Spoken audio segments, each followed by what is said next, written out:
इसी कड़ी में आयोजित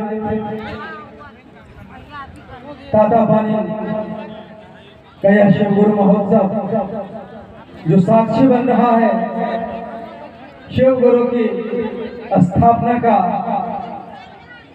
इस स्थापना के साक्षी पल में हम आमंत्रित करते हैं दीदी बरखानंद जी को।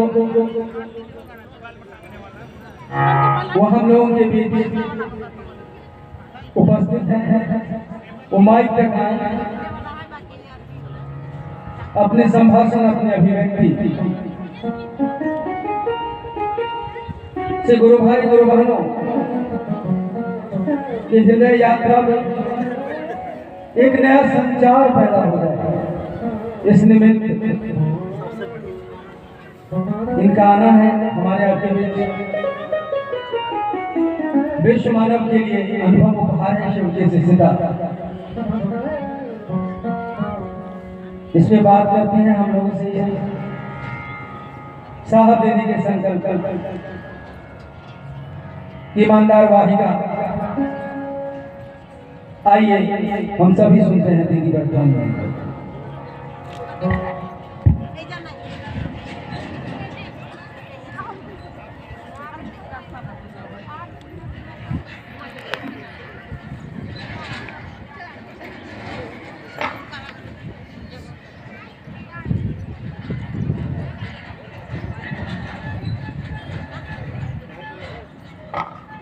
मेरे गुरु महेश्वर शिव को मेरा प्रणाम है।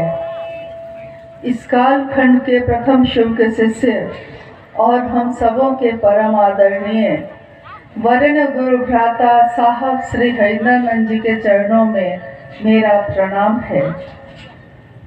शक्ति स्वरूपा माँ नीलमानंद जी के चरणों में मेरा प्रणाम है और तातापानी के इस स्थान पर उपस्थित आप सभी गुरु भाई गुरु बहन के चरणों में मेरा प्रणाम है।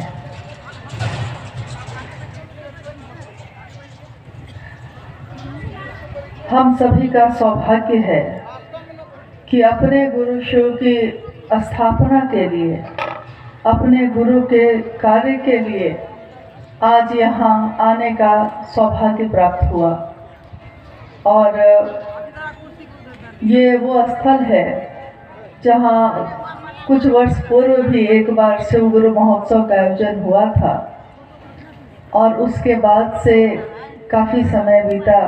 बीच के समय में शिव गुरु कार्य करने वाले गुरु भाई गुरु बहनों ने गांव-गांव जाकर, घर-घर जाकर शिव का संदेश, साहब श्री हरिंदरानंद जी का संदेश सब तक पहुंचाया है।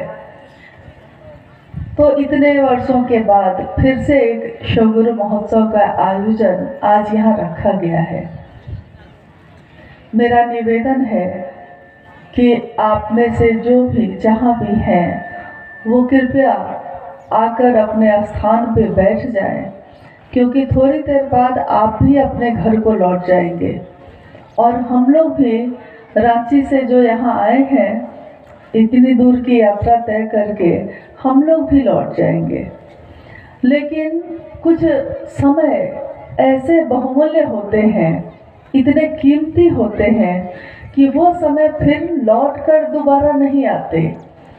यानी शिव की बात, हमारे गुरु शिव की बात जो आज अभी यहाँ घटित हो रही है, इस संसार में जिनके द्वारा आई उनको हम पुकारते हैं वरेण्य गुरु भ्राता, यानी बड़े गुरु भाई। बड़े गुरु भाई मतलब क्योंकि हम सबके गुरु एक ही हैं, तो हम सबके गुरु के बीच जो सबसे बड़े हैं, जो सबसे पहले इस धरती पे इस बात को लेकर आए, उनको हम प्रेम से, श्रद्धा से, आदर से कहते हैं बड़े गुरु भाई, यानी वरेण्य गुरु भ्राता। और महादेव के बारे में कम से कम भारत देश में बताने की ज़रूरत नहीं है। भारत क्या पूरी दुनिया में महादेव की बात से कौन परिचित नहीं है, कौन नहीं जानता कि महादेव कौन है, महाकाल कौन है। सब जानते हैं, लेकिन जानते तो हम बहुत कुछ हैं, समझते नहीं हैं। तो समझ सके इसके लिए आज की ये चर्चा का आयोजन है। आइए हम बात करते हैं शिव के गुरु स्वरूप पे। महादेव की मूर्ति इस तातापानी स्थान पे एक विशाल मूर्ति की स्थापना है,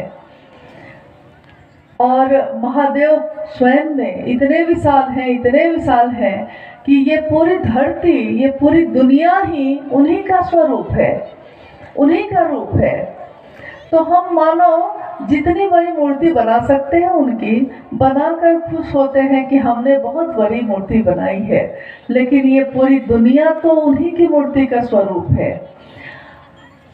हम महादेव की पूजा करते आए हैं हजारों सालों से कम 6-7 हजार साल का इतिहास उपलब्ध है।